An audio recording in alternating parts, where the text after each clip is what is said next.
Hello, everyone. It is Friday, October 26th. This is Kops office hours. We have one or two items on the agenda, but otherwise a fairly light agenda. So this may be a fairly short meeting, but do add any other items to the agenda so that we can be sure to get to them.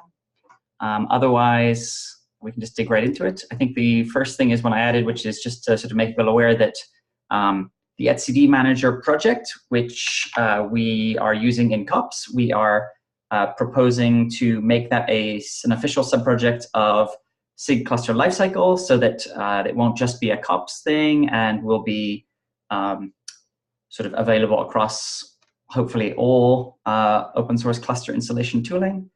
And that's sort of like the general pattern we're trying to achieve in Kops, where we take the things we've done and make sure that other tooling can use them as well, both to share the load and the benefits. The thing which I'm really happy about is there was a company called Platform 9 proposed a similar project called etcd ADM, which is more of a CLI-driven approach. And the approach that we're proposing is to basically merge those two projects so that you'll have a sort of CLI option for like when things go wrong, or if you want to do some power user stuff, whatever that might be. And etcd manager will effectively drive the CLI for you. So it'll be an automation layer on top of that. So you'll be able to like go in and, introspect it. And in theory, etcd manager can be more willing to give up because there is like when things are unsafe, because there is something you as administrator could do. Hopefully we won't actually need that, but particularly on bare metal, it's certainly something that it can be much harder to achieve safety. So that KEP is proceeding, and I think it's on track, and we should be able to get etcd manager into a Kubernetes SIG project. And then Rodrigo, the next item looks like when are we planning 1.11 beta and 1.12 alpha? I think once we get 1.11 beta out, we should do 1.12 alpha pretty soon after, if not at the same time. I think I can't remember exactly what we said in terms of when we default etcd manager on or off. So that might be the one blocker for 1.12 alpha to make sure that we are comfortable with that, but it is only an alpha. In terms of 1.11 beta, I haven't seen any major issues yet. The only thing that I'm aware of is I think there was something to do with S3 permissions where I made a change basically to optimize it. And it looks like we might actually want to backport that optimization because it also fixes some security type requirements. Like in other words, the permissions needed. But that doesn't really impact the 1.11 schedule. That'd be another cherry pick to 1.10. So I will go through the PRs and stuff, but and the open issues, and if nothing's there, then I think we're on track for 1.11 beta. Unless anyone disagrees or is aware of anything particularly serious. Okay, great. Awesome. And with that, we have reached the end of our agenda. I don't know if anyone would like to open questions, open discussion. Otherwise, we can have a very quick meeting this morning. I just wanted to say thank you for getting that spot in CPR merged in. I know it was a big effort for you and the team and a lot of back and forth for Liam, the author, but that's amazing. My life has become much easier. So it's so good for all.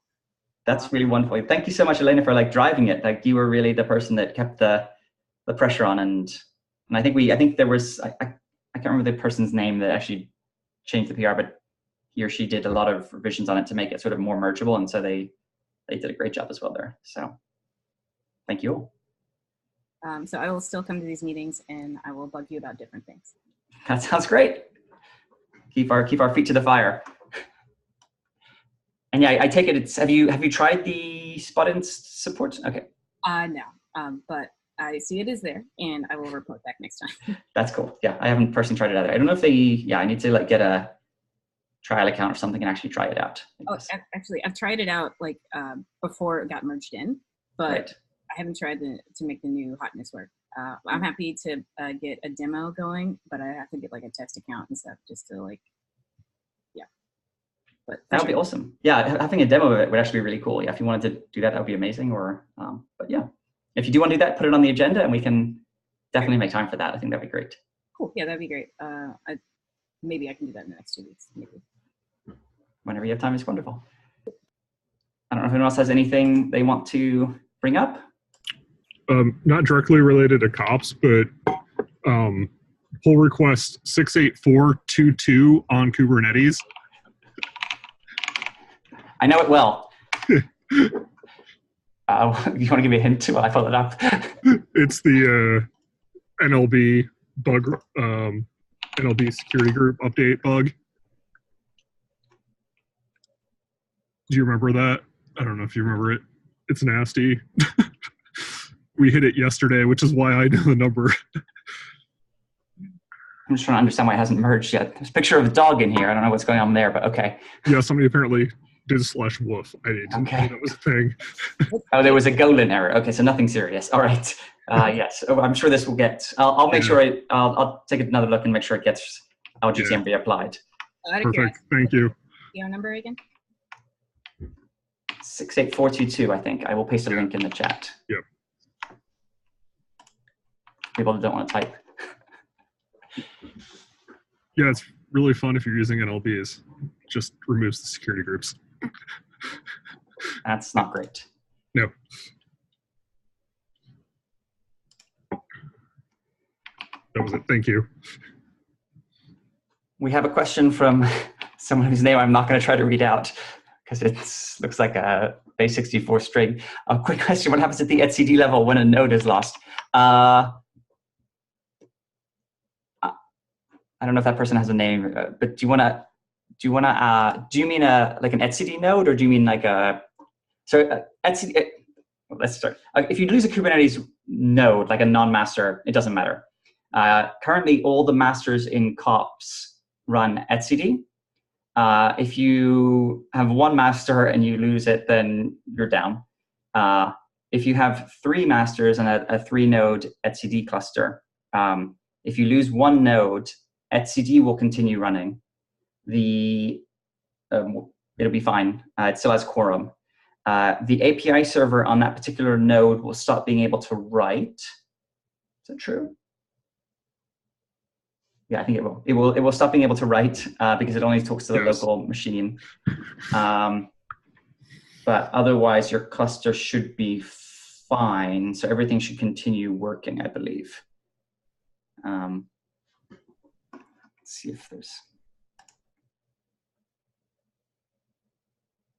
Oh, damn, that's easier than 6x2b. How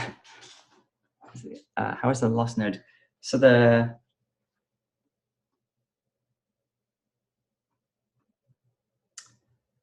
if 2 nodes are lost, the cluster does go down. It's quite specific though, because what we have in the way we run it in Kops, and this is sort of etcd manager will continue to support this, is this is only if the instance is sort of still running, but if you actually shut down or if you terminate the instance, they're running in auto scaling groups, a new instance will spin up, it will remount the EBS volume and will rejoin the cluster automatically. So the failure scenario is not it's sort of like a live crash where the machine is still running, but there's something wrong with etcd on that particular disk, or something of that nature, or an entire zone goes down. But if you only lose one, so if you lose one zone, or if you lose an entire zone, you can still keep running. And yeah, the tricky cases are when like for example, like suppose you manage to like corrupt the disk on one of the etcd nodes. That's the tricky scenario, where like the etcd would still be running, but the API server on that particular node wouldn't be able to write to it. I don't know that we handle that brilliantly, to be honest. No, but you can. So we actually had something similar happen where somebody deleted one of the volumes. You can follow the doc on moving from single to multi-AZ, though. It pretty much lays out the same steps you would need to do to rejoin a node back in. I've done that purposefully, and it worked fine too. So that's great. And I think this would this is actually going to be much better with the sort of etcd moving to a SIG, the etcd manager moving to a SIG project, because we'll have these sort of low-level CLI tools for like recovering from these sort of unforeseen circumstances where we can't make an automated recovery situation. And I think, yeah, I think Dan, you have to be very careful about defining whether you mean that a node like is sort of like what you mean by a node being down and what it mean by a node coming back. Like if you just shut down and terminate all your nodes, they'll all come back no problem. The challenging scenario is when you have a node that gets the volume back, but for whatever reason, etcd still can't start. Oh, but yeah, for the simple situation where you just terminate a node, it should work absolutely great. You can actually terminate, if you have a test cluster or a cluster you're feeling brave on, you should shut down everything and it will all just come back. You should only, if you just shut down all your masters, what happens is all the nodes obviously can't talk to the masters during that time, but they all should continue, we call it gliding. So they all should continue working. Anything that talks to API server will not be able to talk to API server during that time. But the sort of traditional Kubernetes design is that components keep running even if they can't reach API server. So the kubelet, for example, like won't shut down your pods if it can't talk to API server. It will just like leave them running as they are. So it works fine for hours or maybe days, not much longer than that, because everything sort of like gradually keeps going with the sort of state of the world as it was. But as things crash, you don't want to do it for weeks, because as things crash, like they won't be recovered correctly. And yes, you can lose all three. You can lose 3 of 3. Yes, and etcd will automatically recover because the data is still on EBS volumes, and we remount the EBS volumes automatically. The challenging scenario is if the data on the EBS volumes is corrupt, for example, or is somehow broken, because then that's when you have to do the recovery that Rodrigo and Ryan have both talked about, where you effectively restore it from another copy. And that's what etcd manager will make better, because it will also be backing up to S3.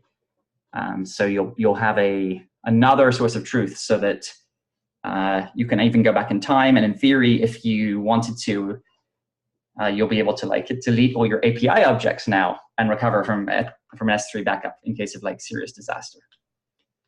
Quick question around that, Justin. Was auto restore ever built into etcd manager or no? Not yet. Okay. Not yet, but it's. I remember you talking about it, which is why I asked. Yeah, it's not in there yet. All you have to do is you have to drop a file into S3 to tell it to do it, but I have not built it in. But yes, that's something I want to do as part of the unification with the etcd ADM CLI tool. So etcd ADM will be the command line tool that you'll use, and we'll try to build in features to restore from backup, list backups, all those sort of things into etcd ADM. Got it. Okay, great.